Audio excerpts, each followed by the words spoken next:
Hi friends, welcome back to Suguna homely kitchen. இன்னைக்கு நம்ம இஞ்சி மிட்டாய் எப்படி செய்யறதுன்னு பார்க்கலாம்.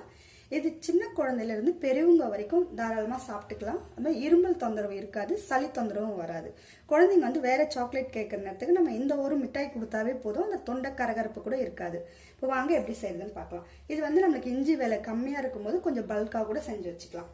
அதுக்கு தேவையான பொருட்கள் இஞ்சி, சர்க்கரை, அப்புறம் சர்க்கரையை பவுடர் பண்ணி வச்சிருக்கேன். அப்புறம் கொஞ்சம் தேன், பாதி எலுமிச்சம்பழம்.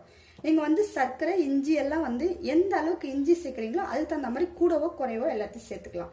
இப்போ இஞ்சி நம்ம பொடியாவும் கட் பண்ணி போட்டுக்கலாம், இல்லாட்டி துருவியே சேர்த்துக்கலாம். ஆனால் அந்த அளவுக்கு அதில் அந்த இஞ்சியுடைய காரெல்லாம் இறங்காது. அதனால நான் மிக்சியில் போட்டு சும்மா ஒரு 2 சுத்து மட்டும் அரைச்சிக்க போகிறேன். இப்போ அரைச்சி எடுத்துட்டு உங்களுக்கு நான் காமிக்கிறேன். தண்ணியெல்லாம் விட்டு அரைக்க வேண்டாம், இந்த அளவுக்கு சும்மா கரகரப்பாக அரைச்சாவே போதும். இப்போ வாங்க எப்படி செய்யறதுன்னு பார்க்கலாம். இப்போ நான் அடுப்பு பற்ற வச்சு ஒரு பாத்திரம் வச்சிருக்கேன். அடிக்கனமான பாத்திரம் எடுத்துக்கோங்க. இதில் சர்க்கரையை சேர்த்துக்கலாம்.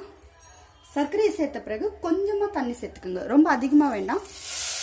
இன்னும் ஒரு 1/4 டம்ளர் அளவுக்கு தண்ணி சேர்த்துக்கோங்க. இந்த சர்க்கரையை நல்லா கரைய விட்டுக்கலாம். அவ்வளோதான், சர்க்கரை எல்லாம் நல்லா கரைஞ்சிருச்சு. இந்த நேரத்தில் ஒரு 1/2 லெமன் மட்டும் புழிஞ்சு விட்டுக்கலாம். திரும்ப நல்லா மிக்ஸ் பண்ணி விட்டுக்கோங்க. இப்போ நம்ம அரைச்ச இஞ்சியை சேர்த்துக்கலாம். தண்ணி விட்டுலாம் அரைக்க வேண்டாம், சும்மா கொரகொரப்பாக அரைச்சா போதும்.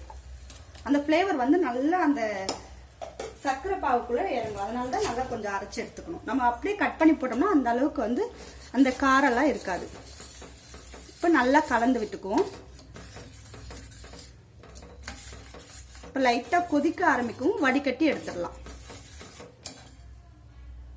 இப்போ இதை இன்னொரு பாத்திரத்துல நம்ம வடிகட்டி எடுத்துக்கலாம். இந்த வெள்ளை பாகெல்லாம் நம்ம வடிகட்டி எடுப்போம் பாருங்க, கல் மண்ணெல்லாம் இல்லாம வர்றதுக்கு. அந்த மாதிரி நம்ம இதை வடிகட்டி எடுத்துக்கலாம். அவ்வளவுதான், இதை வடிகட்டி நம்ம எடுத்தாச்சு. இப்போ ஒரு சின்ன பாத்திரத்துல மாத்திக்கலாம். இப்போ ஓரளவுக்கு நம்மளுக்கு பாகுபதம் வர அளவுக்கு நல்லா காய்ச்சி எடுத்துடலாம். பாருங்க, நல்லா கொதிக்க ஆரம்பிச்சிருச்சு. இப்போ நம்மளுக்கு உருட்டு பதம் வர அளவுக்கு பாகு எடுத்துடணும். நல்லா கொதிக்கவும் கொஞ்சம் தண்ணியில விட்டு பார்த்தோம்னாக்கா நம்மளுக்கு உருட்டு பதத்துக்கு வரணும். அவ்வளவுதான், நம்மளுக்கு நல்ல பாகு பதத்துக்கு வந்துச்சு பாருங்க.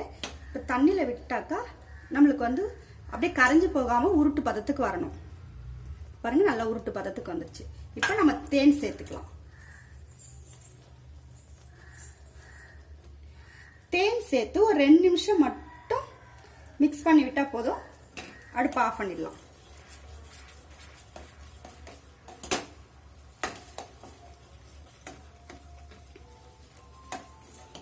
அவ்வளவுதான், இப்போ நம்ம அடுப்பை ஆஃப் பண்ணிடலாம்.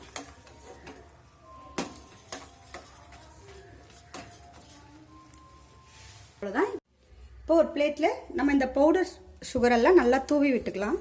ஏன்னா அடியில் ஒட்டாம வர்றதுக்காக அங்கங்க அப்படி பரப்பி விட்டுக்கோங்க. இப்போ இந்த சிரப் எடுத்து நம்ம அங்கங்க டிராப்பா விட போறோம்.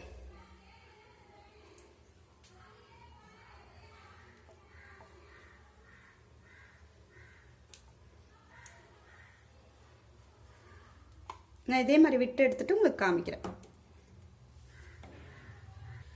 அவ்வளோதான், நான் 2 பிளேட்லையும் நல்லா டிராப்பா விட்டு எடுத்துட்டேன். உங்களுக்கு எந்த ஷேப் வேணுமோ அந்த ஷேப்ல கூட நீங்க ஊத்திக்கலாம். இப்போ நல்லா சூடு ஆற விட்டுருங்க, அதுக்கப்புறம் நம்ம எடுத்துக்கலாம். நான் சூடு ஆறின பிறகு உங்களுக்கு காமிக்கிறேன்.